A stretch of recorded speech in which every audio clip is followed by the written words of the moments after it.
Aujourd'hui, une petite vidéo de smartwatch de chez Sony. Smartwatch 1 ici et la 2 à mon poignet. La smartwatch, qu'est-ce que c'est? Eh bien, c'est une montre un petit peu plus intelligente que les autres, car elle permet d'avoir accès à son téléphone sans pour autant avoir celui-ci à côté de soi, dans les mains. Donc, principalement, ça affiche les notifications, que ce soit du Facebook, du Twitter, des mails, tout ça. Mais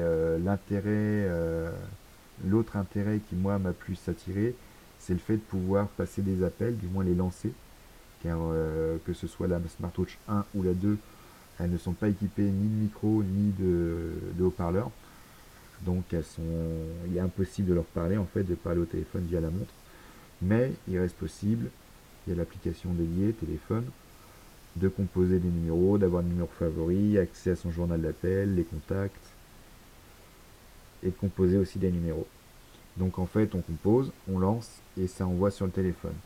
Donc moi, je l'ai acheté essentiellement pour la nuit quand je suis alité, que je n'ai donc pas accès à mon téléphone qui est en charge sur la table de nuit. Je me suis dit, ben, s'il arrivait quelque chose, la maison brûle, c'est quand même bien de pouvoir appeler les pompiers. Donc ça permet de lancer l'appel via la montre et de crier au secours, au feu, au feu. Donc voilà ce qui moi m'a motivé à l'acheter. Bon, hormis du fait que je sois un geek et que ça m'a intéressé pas mal ces petites bêtes.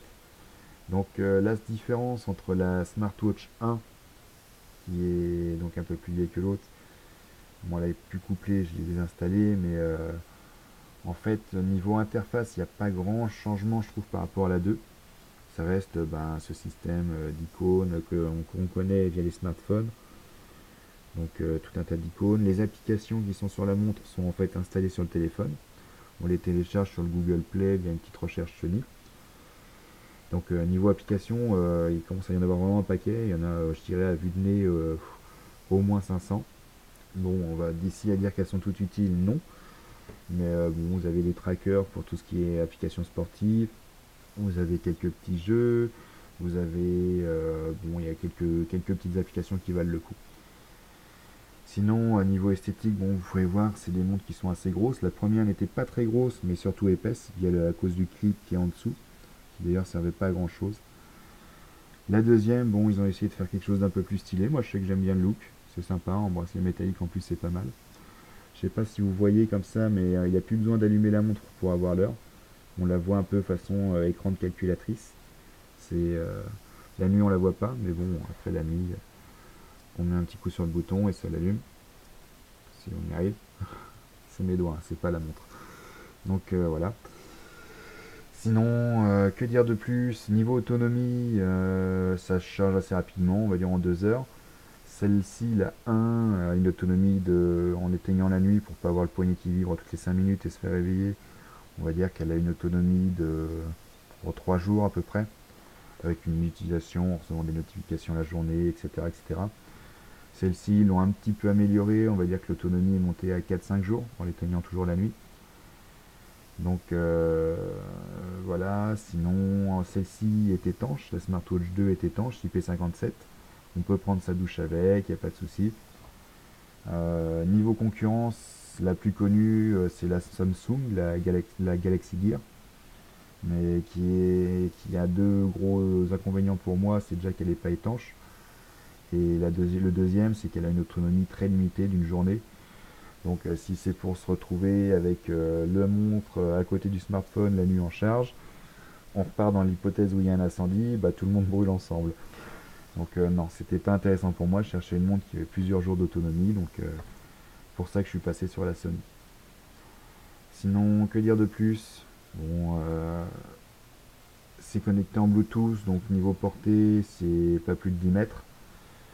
Sinon, vous perdez la connexion, elle vibre quand on perd la connexion, donc ça permet de s'en rendre compte. Sur le smartphone, il n'y a pas grand chose à installer en plus, hormis le gestionnaire Sony et qui permet lui d'aller chercher justement ces fameuses applications pour la montre. Donc voilà.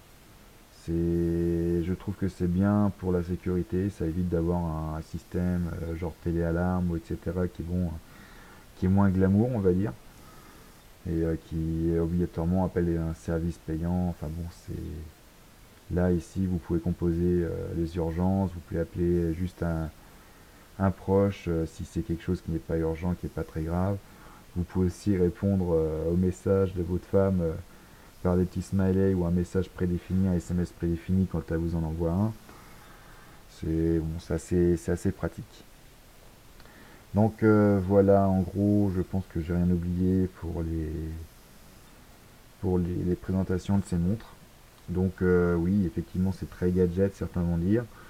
Moi, je pense que pour un tétra, c'est quand même vachement utile. Même la nuit, on se réveille, on n'a pas grand-chose à faire. Bon, on peut lire quelques notifications avant de se rendormir, sans réveiller son ou sa partenaire. Donc voilà. Si vous avez des questions, n'hésitez pas à les poser sur la chaîne YouTube ou sur la page Facebook ou sur Twitter. J'y répondrai du mieux que je pourrai. Allez, à bientôt. Et les smartwatches, c'est Tetra Proven. Allez, salut.